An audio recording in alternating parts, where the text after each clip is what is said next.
Good morning, everybody. I am Tom Ridges from Herdify.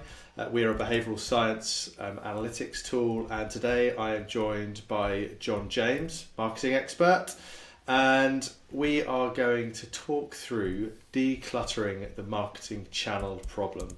Now, that's a mouthful to start us off, so we'll unpick what that actually means in a minute. But before we dive into what we're going to talk about today, John, can I ask you to introduce yourself?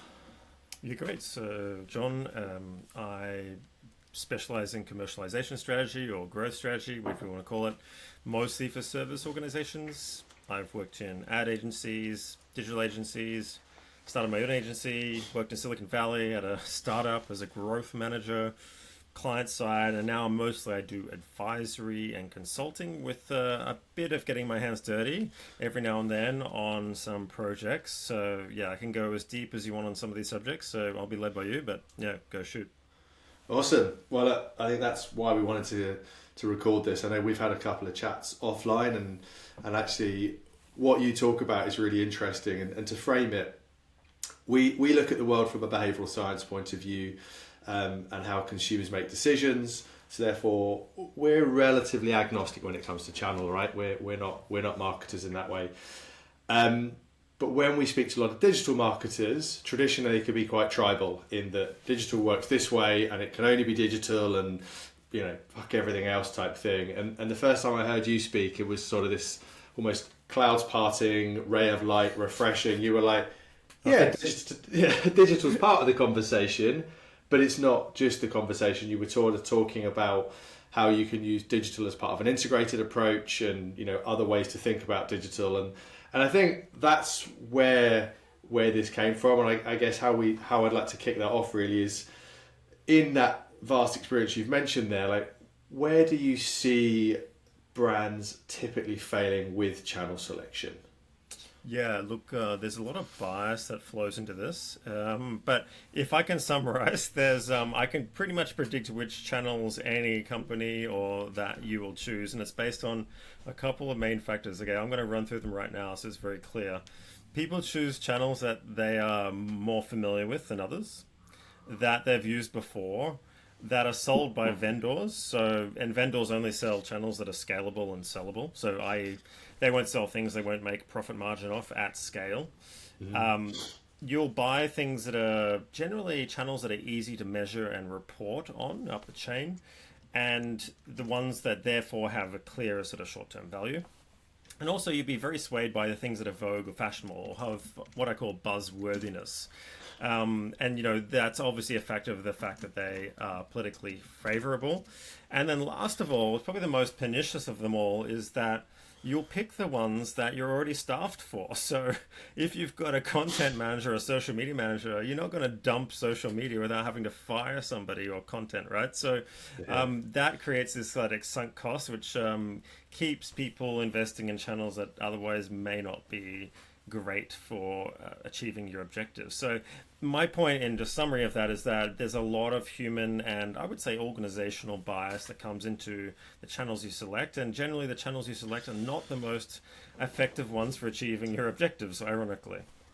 Yeah, I love that, and I think that bias is a great word. I think the other thing as soon as you were talking about that, it reminded me of the old phrase, nobody got fired for hiring IBM, because you're staffed for it, you've got the team, everyone else is doing it. If you report up to your boss and they're like, why are you on social? It's like, well, we've got the team, everyone else is doing it. They're not going to fire you for making a bad decision, right? So it's like market conditions. That's what they can put it down to. So yeah, and same with Google search. Like, well, that makes sense. People are searching for a product. Why wouldn't we want to be on search, right? And this is the thing. It's like, there's the ones that are most fashionable, or like you get the least objections over, yeah. But also, I think people don't ask the question of like, what's the opportunity of cost of investing in those channels? If we're investing in one thing, or if we're going something else that may be better or may not, we don't know. So there's this constant sort of like tussle and trade-off that I think goes unsaid and maybe not talked about enough. And that's why I always encourage people like, hey, just sit down and like just think for a minute. Run me through your thoughts about why you think we should invest in that channel. And if you ask people like why, and they don't have a very good answer, then that for me is a really good indication of maybe we should talk about this a bit more and dig a little bit deeper. And the result of that discussion is always pretty interesting. And are you seeing, if we take maybe, let's take a 5-year lens, are you seeing a marked difference with how people are more receptive to that conversation now than they were 5 years ago? Big time. I would say probably the death knell moment. So ATT, or Apple's ATT, or App Tracking Transparency update in 2021, mid 2021, was a bit of the watershed moment, I think, in the digital marketing realm. For people who are not aware of that, it basically severed a lot of the signal integrity for cause and effect of digital marketing. Specifically, I have to give an example. If I did some advertising and someone clicked on it and they were an Apple user, I wouldn't know what happened after that fact. Therefore, I'm losing 40% generally of my mobile phone traffic market. I have no idea what's actually happened. That obviously affects then the feedback signal, and therefore people are a bit like, it's a bit more murky about, we spent this money, but we don't really know how many people clicked and converted, so therefore how many people did. And then that's been evolving ever since. There's been some workarounds, and there's been some other companies that come in and sort of like created offerings that have filled that void.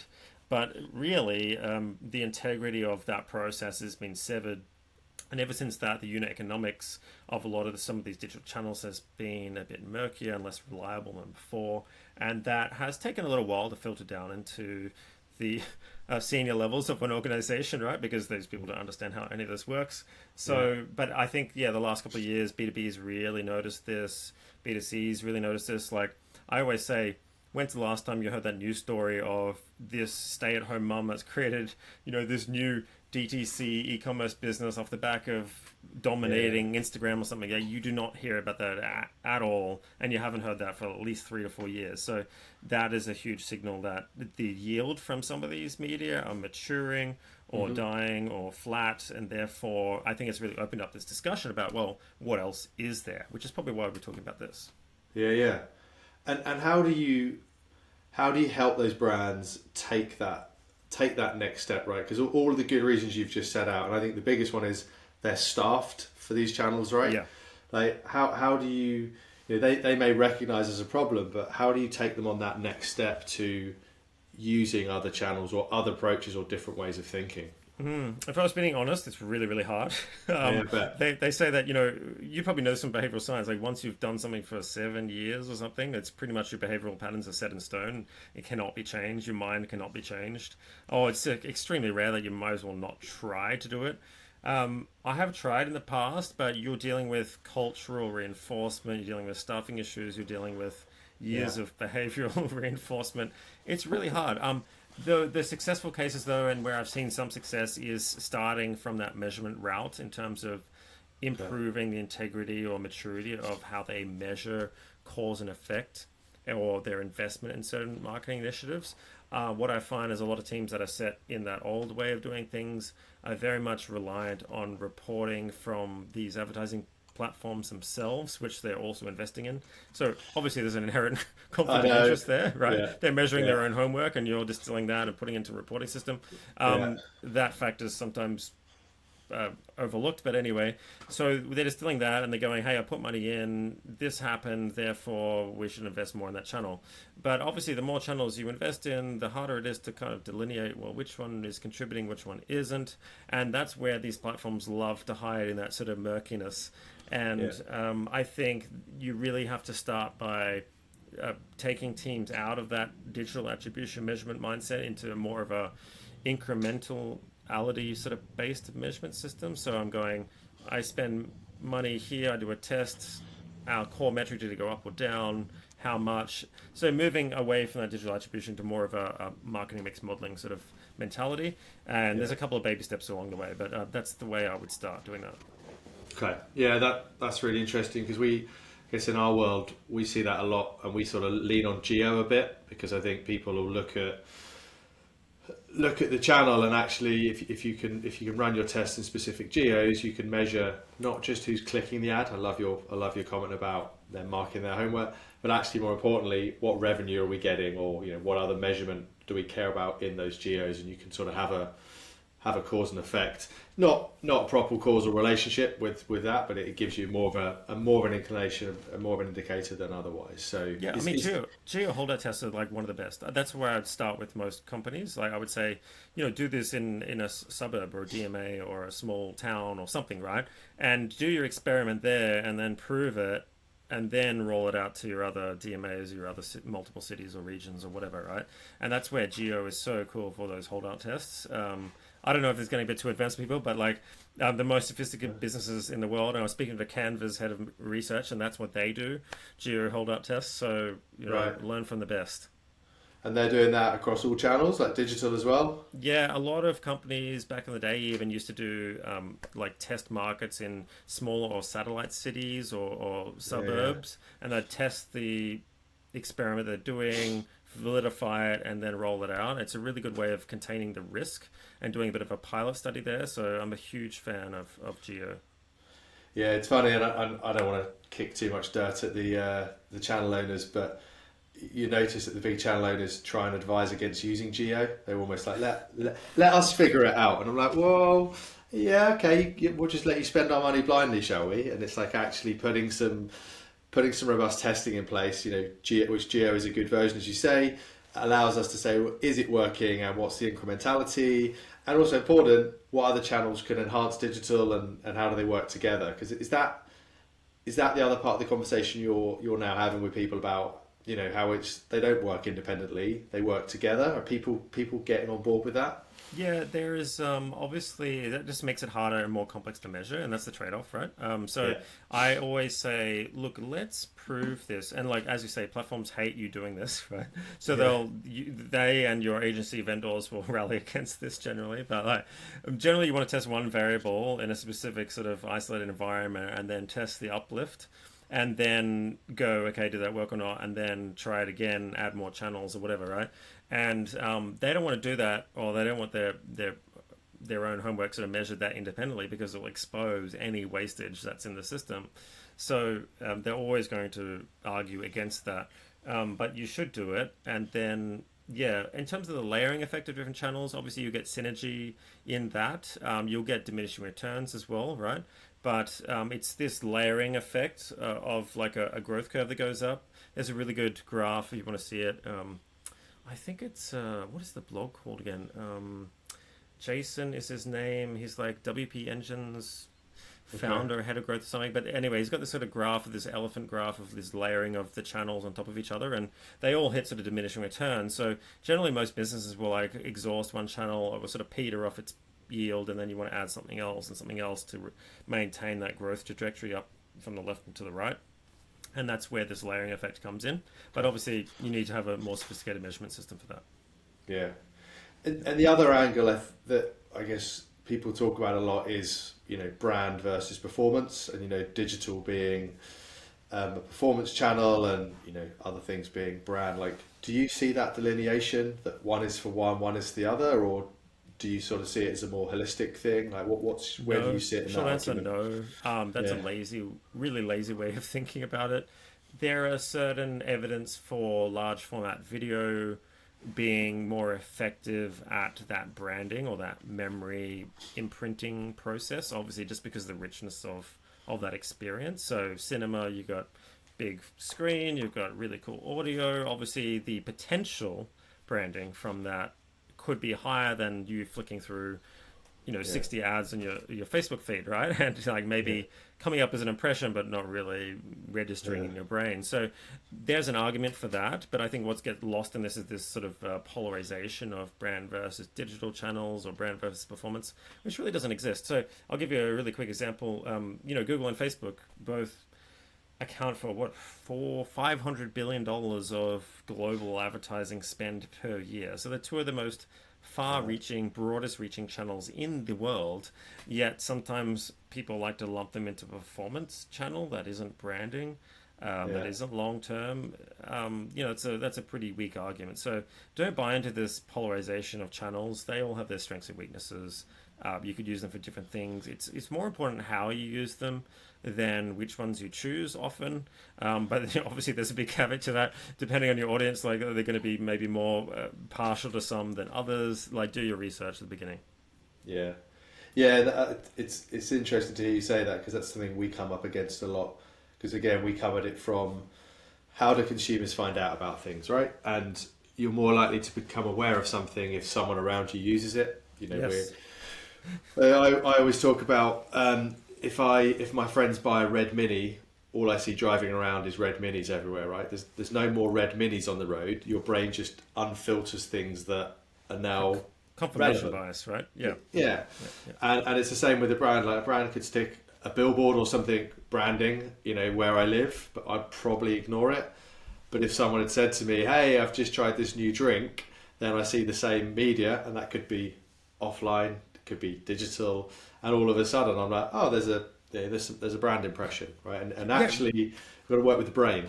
Really interesting stat. One of my friends, he's ex-finance, ex-accountant, now marketer, really interesting guy, based in Canada, US. He was doing this study with B2B clients and found out that consistently, on average, 40 to 60% of all sales do not interact with website properties or digital properties at all.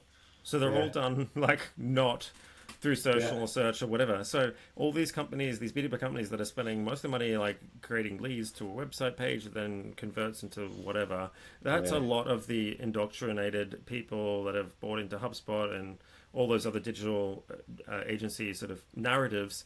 But when you actually do the tests, like you said, a lot of it is word of mouth. It's like someone asking, hey, their fellow colleague in a competing company or a different vertical, well, what CRM do you use? Is that any good? Like, we're thinking of changing CRMs. Like, that's how yeah. these sales are made.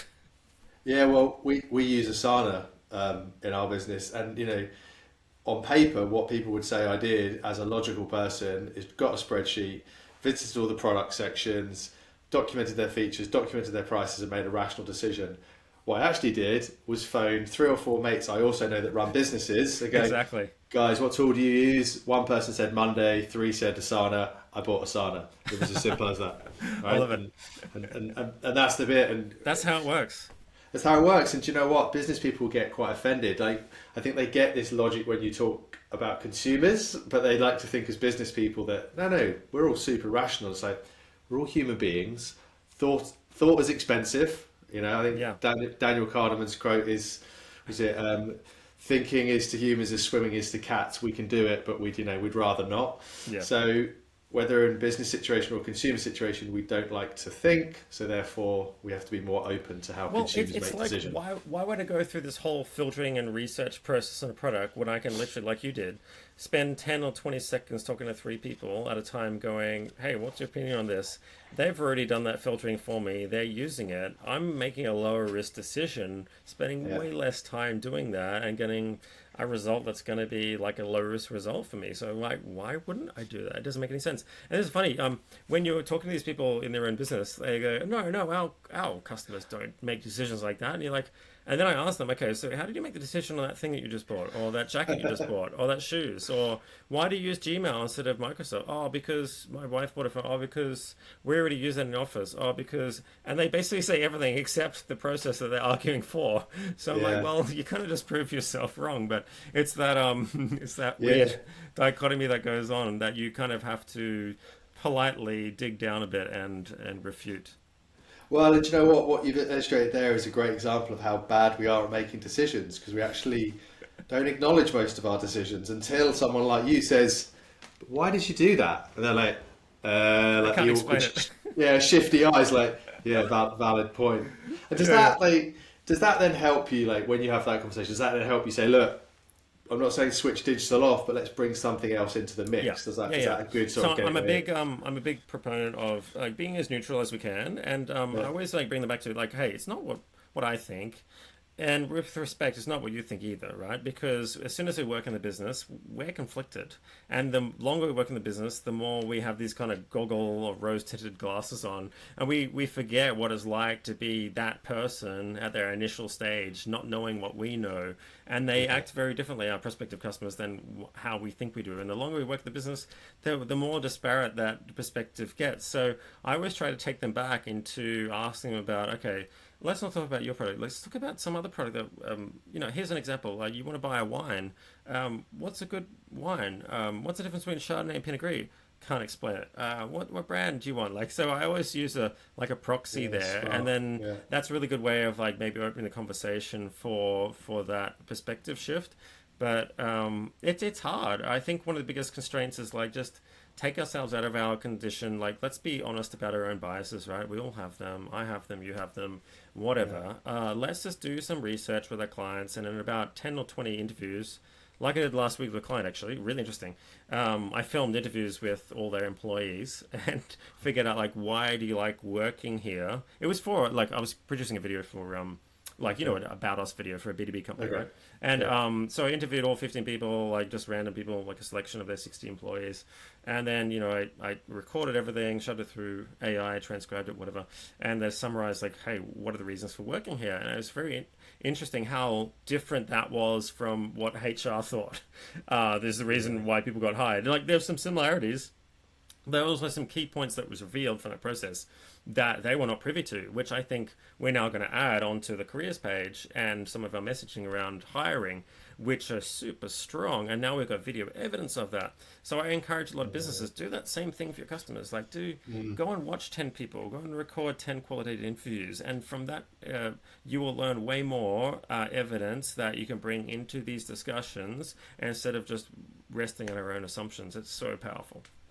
Yeah, that's a great parallel and a great recommendation. And how many take you up on it going into their customers? So few. There's this weird. I was talking about this the other day with another podcast. We're talking about the agency client relationship, right?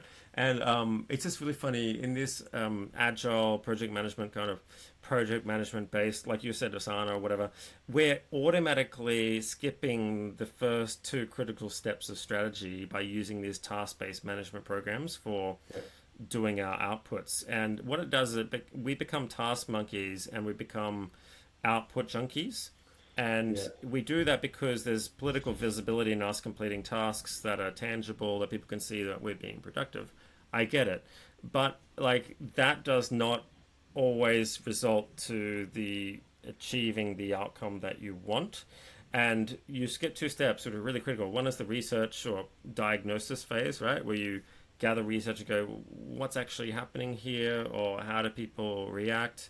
And then that will lead you generally some insight into your general path to proceed. It's always imperfect, but it will give you a better idea of where to stay and where to avoid.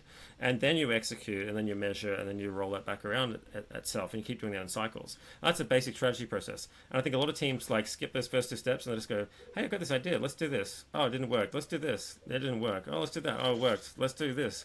And it just keeps going. And then you're just frantically doing a lot of stuff and treading water. And a lot of it's not very well considered. It doesn't really affect much. But I think that's the modern state of a lot of companies under the guise of this agile project methodology, which I am vehemently against too. I think in marketing growth, just for the purposes of basic game theory and logic, you should not use that. You should use a waterfall process, which I know is old school. But anyway, I'm a lone voice. No, I think it's actually a really interesting question statement to make. And we were sort of having an internal conversation, and I was speaking to customers about it.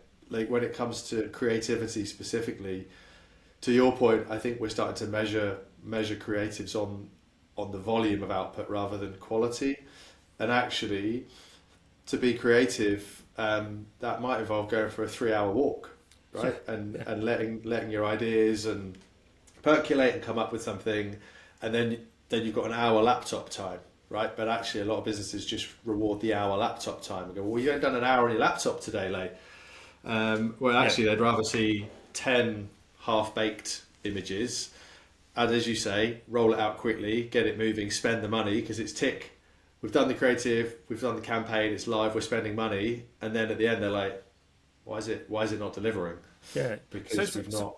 No, I get it. I think like everyone may admit to that, yeah, but they don't do it because it's not rewarded within organizations. So for me, it's a cultural thing that needs to be addressed first within organizations, and just go, hey, let's give us some freedom. Like, let's get really clear about what we want to achieve and like, what's our general path, and then let's just like think about which things we're going to do, and then prioritize those things. And I send them through filters, like a rice filter, and that's very interesting. And then we sort of score these things based on how we think they may consume resources, the impact of these things. So there's a bit of a formal process around the inevitable, overwhelming number of ideas that are subjected onto a marketing department, right? Which are never ending. So the scope creep is like basically endless. So you have to be a really good prioritization person and filter and have a very sound structure around those ideas and be very careful about placing your bets more wisely, I think. And it's that filtering process and that thinking process that I think sometimes is lost. And if that's not rewarded, though, I mean, that's your biggest problem. So that's a upper management discussion, I think. Yeah, there's a great book on the topic called The Four Disciplines of Execution, which I'll wax lyrical about. But if you've got more than one or two priorities, you have no priorities. That's kind of the summary of the book. And that's doing it a massive injustice. Like, read it, it's a great book. But my takeaway is that, right? Like, and it's common in all business. Here's our top 5, here's our top 10 goals for the year. It's like, okay, nothing's getting done. You'll get 50% through half of them and no one will do anything. So the best people in the world, even like the PayPal Mafia and what's his name? Keith Rabois, I think it is, from PayPal. I don't know, look him up. Peter Thiel and I know those guys. Was it Rabois, whatever. He's like, at PayPal, we did one thing at a time. Peter Thiel would only give us one task to do, and he wouldn't give us the next task until we completed it. And that could take months, but it's a really important thing to achieve. And then they go to the next thing, and the next thing, next thing. There's no, like, endless number of tasks on some Asana board that everyone's trying to complete concurrently. Because what that does is dilutes your focus and your resources, and basically nothing gets done very well. Yeah, that's a good shout. You mentioned the word AI a few minutes ago, so it wouldn't be a conversation in 2024, 25, 26, 27, wherever year without it. Like, and I guess I'm sort of more interested in a sort of media planning side of it, because obviously AI can be used across the sphere. Like, do you have any views on how AI is going to work in the media planning sphere, be that online, be it offline, that whole approach? Generally, I would say it's terrible. If I had to give it a short answer, I don't rely on it whatsoever. A lot of mediums or channels don't want you measuring their channel effectiveness, number one. It's against their interests for you to find out whether it's worked or not. So they're going to give you obscure data, which is then fed into these systems. So number one, the data is kind of corrupt to start with. Number two, they're going to push you towards volume metrics that really aren't the metrics that you want to achieve anyway. So, Facebook going, we reach 6 billion people. Well, it doesn't matter if we got like trying to reach 100 or 200,000 of them in this one local market. Like, I don't care. And I think then just basic tenets of game theory. Like, if everybody else is using this tool, then it's going to regress everybody to the mean, and then I'm going to lose yield. So you're not looking for where everyone else is going and spending the money on a channel, because it's going to quickly reach this threshold where the yield diminishes really quickly the more that people pile into it, and therefore it's probably not the best place to be. And the easiest logic I can explain to people is like, well, if all your competitors on this channel, why would you want to be there too? Wouldn't you want to be on something else that your audience is also on but your competitors are not? And they go, yes. Well, I'm like, well, why are you following the herd? Like, over here. It doesn't make any sense. You want to, like, zig when everyone else is zagging. So, like, just basic logic, I don't understand it. So media planning, no, terrible. AI is really good for distilling things down. Like I said before, really good if, like, I loaded up with a transcript from, I don't know, 2 hours of interviews and bang, it distills something and summarize it really quickly. It's amazing. And to do that in like 5 seconds. So I use that all the time. I use it for video production, image production, ideation phases. But again, it will regress you to the mean of normality by virtue a lot of the time. So how you use it is really important, and it doesn't tend to give you that X factor, those crazy little ideas. Example, we were doing this research project using synthetic data, right? And I said to my friend who was building this platform, like, you need to put that crazy person into the mix, because every time I've done market research manually, it's that 1 in 100 person that I talk to that gives me that golden nugget of insight that ends up being so critical that everybody else doesn't talk to. So if you're trying to aggregate the 99% of the market down and sort of distill that into this sort of common path that we should take, you're missing the most important, most valuable part of the research process. And I just fear that unless things are really configured for that crazy X factor, that it's really bad for research as well. Yeah, I think there's a lot of fascinating things you said. I think Rory Sutherland has a very similar view, certainly, about the problem is aggregations. You hide all the exciting bits, right? Yes. Because the exciting bits are the outliers that might say, well, why did they act differently, and Yep. what was going on there, right? Because Hmm. there's a lot to hide. The other thing you said was really interesting. There was about volume, and again, it'd be good to get your view on that, because we're seeing a shift in the last, well, we're only a couple of years old, right? So our time frame is relatively narrow, but we're seeing this shift from a volume-based conversation to a quality-based conversation. Yeah. And I think, as you've said, the volume has been driven largely by the platforms. If you get charged, if you get paid per impression, then you want to drive up the numbers of impressions. It doesn't take a rocket scientist to figure that out. Yeah. Are you also seeing people looking for value versus volume, or Yeah, I'm yeah. just So, always so intrigued to see how wide that is? let's just think like macro here. What a lot of these tools do is they lower the barriers to entry to production. Yeah. So instead of me manually getting copyrighted to create a blog post, now I can spin like a million up in like literally 10 seconds. So what does that do? That means that has basically no value anymore. The same thing has just happened to video. If you've seen icon.ai, whatever that founders fund video production things, like why do I need a video agency when I can just use that to create my videos, right? So what does that do? It lowers the barrier to entry to people entering the video posting market. Therefore, what does everything happen? Everyone regresses to the mean. Therefore, the cycle shortens. The fashion cycle of these videos shorten. The yield from that, how do I say, distinctive video format shortens. Therefore, the potential effect that video is lowered, and it just means that what won't change is really getting in front of our eyeballs and the right eyeballs, and your content being consumed. And I think that key point is missed when people are in this sort of like hustle culture of like production and posting, and they don't think about like, well, who's watching it, who's consuming that, isn't really affecting a sale or not. And I don't think enough teams really answer that question. Yeah, it's a great. Yeah, I love that. It's a constant thing. It's like who are we making this for, and how are they going to see it? Because the inevitable next step is there is still a finite number of hours of attention that we have as a population, right, on these channels. Yeah. So they have to prioritize and deprioritize content already. They have been forever. So the more crap that gets put on the channels, then they just filter. They work out why it's crap, and they can, AI tools can already work out what content's been AI generated. So I mean, just look at LinkedIn, right? easy. Like, hasn't it devolved in the last 6 months? Like, Oh god, you know what's funny? I'm officially a LinkedIn B2B marketing influencer, and I probably shouldn't say this, but we're in this group of other fellow B2B marketing influencers, and we talk to the LinkedIn team, and we're all kind of dismayed at what's really happened. And like, again, it's not an easy problem to fix. We've seen AI bots and really spin up these things, and it's really infiltrated all these platforms with just like crap content, which is really hard for these platforms to identify and nullify, like, because it just looks like normal people posting, but it's so sophisticated. And that's the problem with AI. It's like created this, like, I don't know, a lot of the stuff we're consuming is like content created by AI that is consumed by AI. So then the humans are the minority now. So if people are using these like majority signals as a feedback loop, you're basically listening to the wrong feedback loop.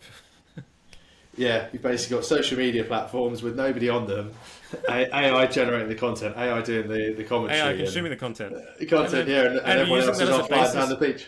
Yeah, so if you're going, hey, that video is really popular, we should do more of that, like, that is the wrong decision to make. Like, you should be looking at the minority, not the majority, which is really counterintuitive when you think about it, because by human nature, we want to go with the herd, right?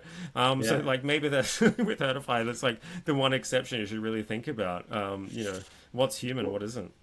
Well, and we notice it, right? Like, if you just look at your own content, when I go to an event or wherever it might be and present or meet people, the next month, 6 weeks, 8 weeks, the people that I physically engaged with in the real world are the ones that over engage on my content, and I Yeah, see it because they've because we've had a physical connection. They're much more likely to comment, have a conversation, and that dwindles as it will, of course. right? And it's that really interesting signal about how important our offline relationships still are, because fundamentally, look, yeah, I'm not going to say we're not using technology. We're on different sides of the planet, right? Talking to each other. So it's great. That's my background. But if we look at the timeline of human evolution, where we are with technology today is like a gnat's wing in terms of our how we've evolved. How we've evolved is living with people in communities Yes. and meeting people face to face, and that gives us trust, makes us fit in, it makes us feel secure, Yeah. Yeah. and as marketers, we should be trying to use that, not saying, well, the world's now digital and online. It's actually both, right? We haven't Yeah. Yeah. lost that evolutionary Well, history. We've like, just got something new. I'll give you a concrete example. So I was consulting an IT or MSP sort of tech partner the other day, and like, yeah, I've still got search in there. I've still got social ads in there. Sure, I've Yeah. got content in there. I've got even blog posts in there, even though SEO blog post is pretty much dead and kaput. I've still got that, but I'm encouraging them to start layering in. Let's dig our toes into like a webinar and start building community, an audience that we own. Let's start collaborating with other partners within our vertical to create like a physical event as well. Let's start sponsoring, panel discussions and events where our customers may also be. Let's also start doing proper sales outreach. All these Yeah. kind of things, they really complement the pros and cons of the different channels here. And I think if you're on one side or the other, it's not a healthy way to think about how decisions are actually made. So my litmus test is always like, go back and research how these decisions are made, like you did, like word of mouth, right? But like, you just ask the person, like, do 10 of these interviews with, prospective customers, people that do not buy you. How did you make the decision? Oh, I talked to a friend. Oh, I did a Google search and did this. Or, I went to this event, I saw this person talking about this, and that's how I made it. And like that information is so powerful, and it will point you in the right direction. It'll save you from making a lot of costly mistakes. Yeah, I love that. I think that's a really good segue to start wrapping up. I did have some quick fire questions Ooh, for you, sounds good. so we'll fly through. Obviously, if you haven't got an answer, a pass is fine. But let's see where we get to. I've Okay. got six. So we're going to start with, what's the most overhyped trend in marketing right now? I can't remember what I said last time, to be honest. So this is going to be new. Overhyped trend. Oh, I think I paused this last time as well. Sorry, Harry, but I think I said retail media last time. Sorry, I'll start again. I think retail media, it's being overhyped in B2C realm. It's just the new digital store space or shelf space. I think it's being overhyped and recategorized as something. Yeah, it's really important, but it's just advertising on someone else's website. Can be really important, don't get me wrong, but I think people are like just lumping Amazon's spend in there and making it look like a bigger category than it actually is. Cool. Which brand's marketing do you admire most, and why? I can't remember what I said last time. Either marketing. I think the best marketing is the marketing that doesn't feel like marketing, like Tom Mm, Fishburne said. So it sort of goes under the periphery and infects you without you being actually conscious about it. yeah. I think things like Apple's ecosystem or product ecosystem really locks you in, but I know it's a really cliche answer. But the people that purchase Apple purchase it because they have other Apple devices and their other friends are on Apple. It's not because their ads are so good or whatever, or it's Mhm. because their friends' SMSs that are not on Apple appear green or whatever, that disgusting color. Like there's all Yeah. these like little things to like lock you into the Apple cult. And are you going to switch? No, they make it switching really, really hard. So I think like basic product things like that are really, really interesting. And then if I had to use another example, there's this zip brand called, is it PKK Zips? They do I, premium zips. They're a Japanese company. They're actually mentioned in Outkast's song. Is it So Fresh, So Clean, I think it is. oh, no. Okay. Yeah, so they're a zip brand. You'll see them on all the highest quality um, bags or clothes or accessories or apparel, and you wouldn't notice it. But if you look at the end of the little toggle, what do you call it, zip thing that you use? What is that called? I Yeah, don't know. I'd go toggle, but yeah. Okay, there's like a little embossed PKK on there, and they're a zip brand. Everybody buys them, but they don't know they buy them because they're bought through the Yeah. channels that then use them. But making zips is actually really technically difficult, especially quality zip. In fact, have you ever bought a cheap piece of apparel and it's like, oh, that zip doesn't work or it breaks or it's like not Yeah, yeah. smooth? You really notice it, and it creates this like quality factor that really sets high-end apparel apart, and obviously companies pay for it. So it's the one brand that you buy without even knowing you've bought it. Yeah, nice. As you said that, I'd never thought about that, but yeah, I have plenty of crap clothes that the zip breaks and good clothes that the zip never breaks. Exactly. I'm going to go and check out if they're PKK. If you could give one piece of advice to a new CMO, what would it be? Ooh, get close with the CFO and CEO. I think Nice. have that discussion about what they think marketing is, what the role is, what is brand, what is marketing, what it isn't, what their expectations are for growth, how they think marketing affects the fundamentals of the business. Have that conversation because a lot of the time there's a lot of assumptions around there and there's misalignment that actually creeps into downstream in the later part of the tenure of CMOs. And I think if that conversation was said and had a lot earlier, you would save yourself a lot of problems. So, my advice is to talk to CFO about financial modeling and measurement, talk to CEO about very basic things and what they want out of it, read between the lines because they won't always be explicit based on some of their remuneration and targets, which they will not share with you. So, you might have to ask some leading questions and use a process of deduction to figure out exactly what they're incentivized by. But yeah, Yeah. have those conversations really quickly and early. Cool. Okay, last one. What do you see as, well, two parts. What do you see the biggest opportunities and innovations that marketing should be aware of in 2025? Ooh, biggest innovations. Okay. Biggest innovation. Well, we can't not mention AI or automation. We kind of mentioned there before, like that cause and effect of that, like lowering barriers to Hmm. entry. Therefore, this movement towards quality. So, you know what happens when something gets commoditized? It moves towards this. I call it disintermediation of the middle. So it goes to like really cheap and quick and easy, and then artisanal on the other end. And what gets compressed is that middle. So if you're messing in that middle, which most people are, you need to flight towards quality or commodity. And I would just say like don't be in that middle space of marketing. Don't do what everyone else is doing the same way that everyone else is doing. Just basic game theory and competitive theory. So yeah, go for those extremities and look at where they are.